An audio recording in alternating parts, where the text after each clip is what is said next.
milliers de Harkis, fidèles à la France. Mais cette action humanitaire n'est pas sans arrière-pensée.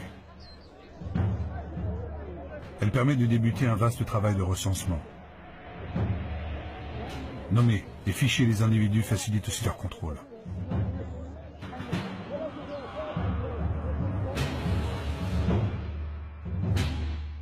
Dans ces villages, les militaires vont armer des bénévoles.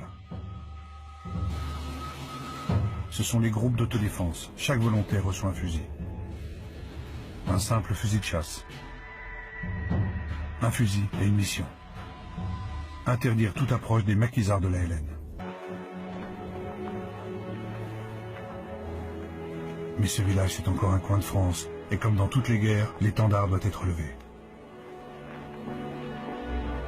Fidèles patriotes français pour les uns, traîtres algériens pour les autres. Les hommes de cette armée improbable, et pourtant si fiers, s'engagent sans le savoir vers leur tragique destin. La deuxième zone créée par les militaires est la zone de pacification. Là encore, le ministre vient lui-même armer la population pour qu'elle se défende de la LN. On lui fait allégeance, on lui baise la main. Lacoste, l'ancien résistant, n'a pas compris que l'ordre du vieux monde est en train de changer.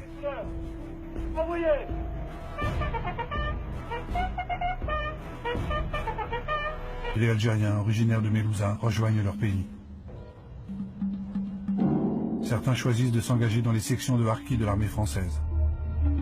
Là encore, caméras et micros fixent et diffusent les motivations de ces hommes en colère.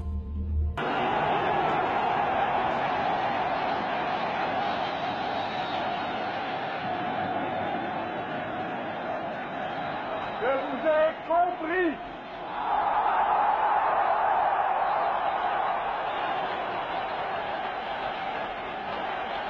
Je sais ce qui s'est passé ici. Je vois ce que vous avez voulu faire. Je vois que la route que vous avez ouverte en Algérie, c'est celle de la rénovation et de la fraternité. Un pas que la France n'a jamais fait en 130 ans de colonisation. Donner aux musulmans les mêmes droits et les mêmes devoirs qu'aux Français. Et pour cela, vous inscrire sur la liste électorale. Or, il s'agit bien d'approuver une nouvelle constitution pour la France. Et elle va donner au président de la République d'immenses pouvoirs.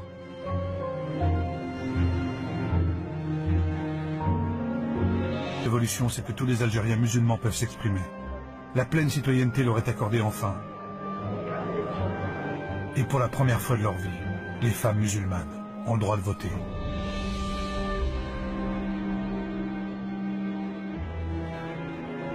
Alors malgré les pressions du FLN qui dénoncent le référendum, cet appel au dialogue avec le FLN a jeté le trouble chez les Français. De Gaulle veut concrétiser la paix des braves. Pour cela, il ordonne la libération de 7000 prisonniers du FLN. Et le meilleur chasseur de Français de souche nord-africaine.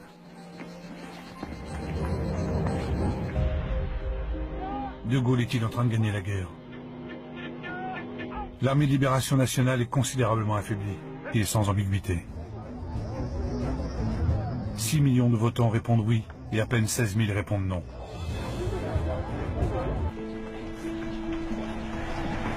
Certains officiers vont réussir à évacuer vers la France les Harkis et leurs familles.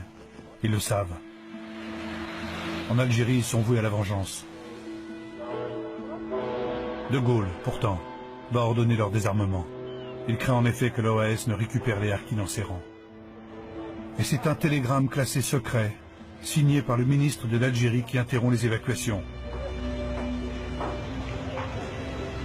Demande à haut-commissaire de rappeler que toute initiative individuelle tendant à installer en métropole des Français musulmans sont strictement interdites. Aviser tout chef SAS et commandant d'unité. Après l'indépendance, des dizaines de milliers de Harkis vont être massacrés par le FLN, qui les considère comme des traîtres. C'est l'une des profondes et douloureuses cicatrices de cette guerre qui s'achève.